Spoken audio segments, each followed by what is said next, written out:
All right. Our first question is for President Carter's team.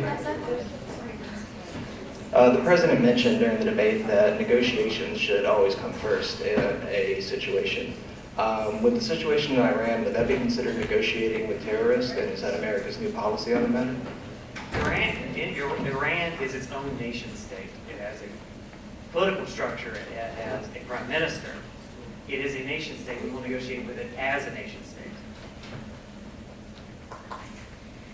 This question is for Governor Reagan's team. With important government functions such as Social Security and Medicare, how does President Reagan prioritize, or Governor Reagan, how is he going to prioritize what departments he's going to cut when all of these are equally important? All departments are equally important, and I do not believe that Governor Reagan is trying to undermine any of them. Some of them can be not their own individual organization, but can be added onto other organizations through spending. And to be able to fund a slightly bigger organization, he plans on reducing taxes, which is going to increase spending, which is going to, in turn, better the economy. So he doesn't want to completely dismantle them.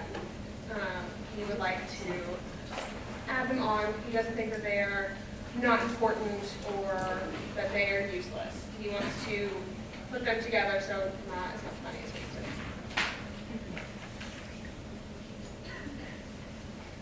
This is for President Carter's team. If negotiations always come first, what happens if we're attacked? What is hacked? If negotiations always come first, what happens if we're attacked? Each situation will have to be dealt with on a case-by-case basis. And if the United States were ever to be attacked, I'm sure President Carter and the rest of his team and people who understand those policies much more than I do will come to the best conclusion that will protect the American people. Could I reply?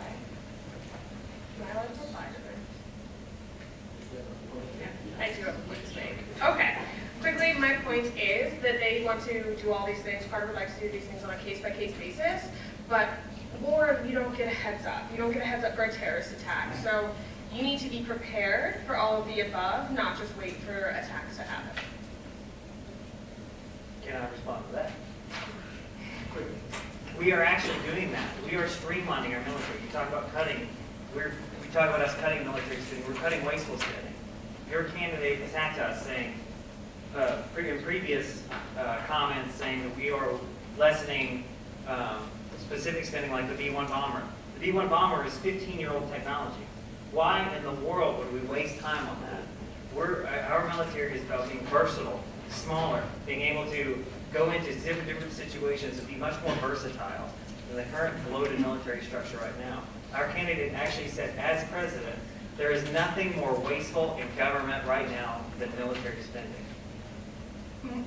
So it's wasteful to be strong and appear strong. I'm Your talking candidate about- quoted saying, quote, "We don't need to prepare for war." That should always be on the back burner. Yes, negotiations and treaties are our first go-to, and they are what's preferable, but it's not always what's practical. We need to prepare for war. We need to not downsize. We need to be able to protect our children, and that is extremely important to protect America's children. All right, we're running out of time, so on to the next question for Governor Reagan's team. A lot was talked about women's rights, especially coming down to abortion. Do you think Governor Reagan will be at odds with the Republican Party with his seemingly pro-abortion stance he took during the debate?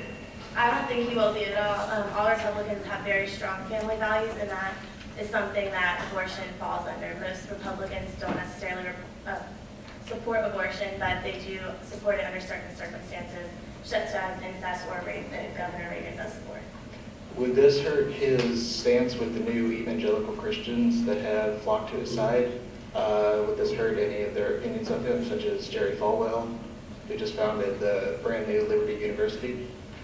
I think that it's fair to say that it's beyond a religious thing if the mother's life is in danger. I think that everyone can agree that if a woman was raped or if there is incest, that God would be okay with this. He wouldn't want any harm to come out of it, and if the mother's life is in danger, that's not All right, moving on to a question for President Carter's team. President Carter was quoted as saying during the debate that we should worry about ourselves and not pursue war outside the U.S. Is that not a new wave of isolationism? And did we not learn our lessons from that in the earliest part of the century? President Carter was not trying to say that we would like to go into a new form of isolationism. He was simply trying to say that we do not need to be the police of the world. We need to put American lives in front, and we need to have new social programs and new policies to protect that before we go off running into wars that we need not be a part of. This question's for Governor Reagan's team. If Governor Reagan plans to loosen immigration, how is he going to do that with tightened borders? That's kind of sending a mixed message there.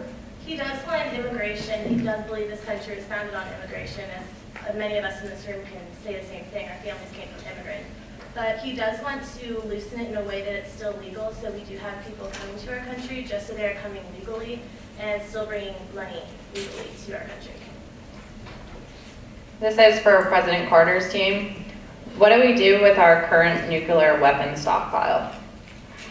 Part of the SALT II treaty is actually lessening that stockpile, including ICBMs, MIRVs, and ASBMs, all of which we're scaling back. Part of the SALT II treaty is the Russians doing the same. We would like to eventually eliminate the existence of the weapon from the face of the earth. It's too much power to be placed in the hands of people. We should not be able, as governments, to be able to wipe all of human beings off the face of the earth just because we don't like each other. All right, for Governor Reagan's team, a lot was discussed about the Soviet Union and nuclear armaments. Governor Reagan talked about he wanted to reduce nukes, but not blindly agreeing to to SALT. How would you plan to make sure that the Soviet Union stays in line with any sort of treaty or reduced armaments? I think that there is, for the no nuclear weapons to be in existence, there has to be a mutual trust. And how can we just blindly